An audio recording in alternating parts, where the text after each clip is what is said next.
Ese wigeze wumva inkuru yaciye igikuba mu Rwanda, aho umupapa ndetse n'umubyeyi bise umwana wabo amazina ya Vladimir Putin bibanje kubagora, dore ko abaganga bari babanje kubyanga? Kurikira ikiganiro cyose live, aho uwo mupapa yari ari kumwe n'abanyamakuru. Ikaze ni kuri Ishijiliye Official.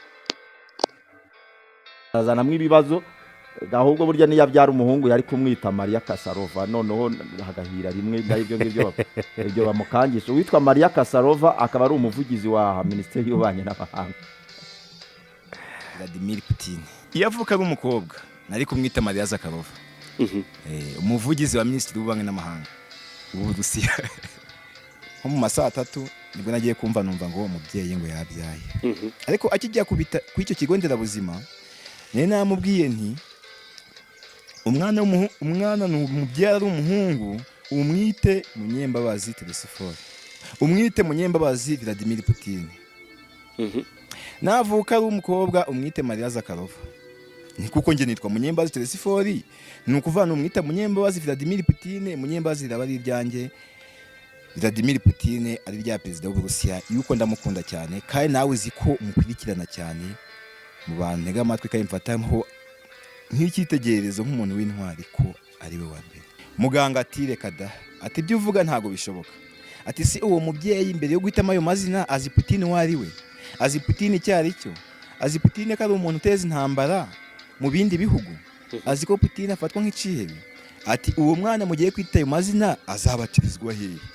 Namwanirira wa muganga we, tudapfa ubusa, reke kongera kuntukira umwana ngo ni ikihebe yuko nanagije kubimwita, nikaye ntiwanabihindura. Umubyeyi mu mugumane nimwumva ko ari ngombwa ko ayo mazina nahisemo mukeneye kuyamwita, inti mure yamwita nze mufate mu kiwe. Nuko ndagenda ngeze heru gakeya mpamagara titirere ikigo nderabuzima cya Gitare aho yavukiye. Ati wabanje kubikurikirana no kubihitamo neza, nta kibazo bizaguteza nyuma yaho. Nti ntacyo. Ati manika akaboko urahire. Kabako nkamanika gutya. Ati ngaho urahire uvuga ngo njyewe Munyembabazi Telesifore ufite umubyeyi wabyariye hano ku kigo nderabuzima umwana, ndemeza ko uwo mwana wavutse tariki 4 z'ukwezi kwa 9 2023 ko yitwa Munyembabazi Vladimir Putin. Ndabirahirira. Ntago nzi niba nabandi babyeyi iyo babyaye kugira babandikira abana babo bamanza kubirahirira. Ndabirahiriye ndavuga nti kuva mbishaka kandi kaba mbikunda, ndabirahiriye pe. Nkurikirana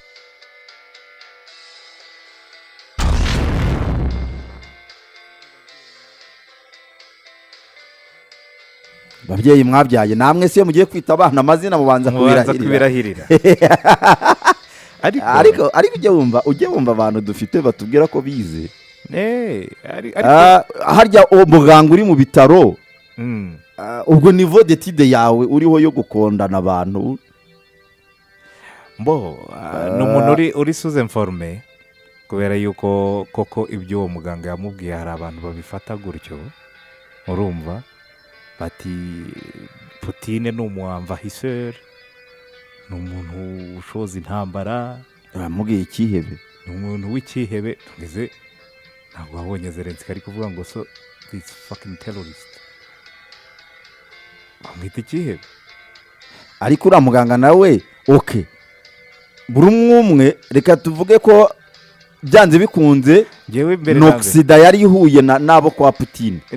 Nota hariya ni ukuvuga mu cyumba kirangamimerere bari kuganira ku izina ry'umwana. Umukoministe yabyariye mu bitaro by'umukapitaliste. Urumva? Voilà. Ati jewe munyehera izina ry'iwacu. Umwana wanjye ni Vladimir, ibindi ntubimbwire. Ni yaba umukobwa nari mumwite Maria Kasarova. Undati hano Zakharova ubyariye muri Ukraine, none urambwira ngo umwana mwite Putin. Koko izina twumva twese tukikanga. Rero ikintu kintangaje mu Gitare aho hantu muri Burera. Yego. Ndahazi neza cyane. Ntago numvaga ko hariho abantu babiri bahura bafite ikintu bazi kuri iyo politike neza cyane. Ndabibona yuko societe yo mu Rwanda itangiye kuba informa ahubwo.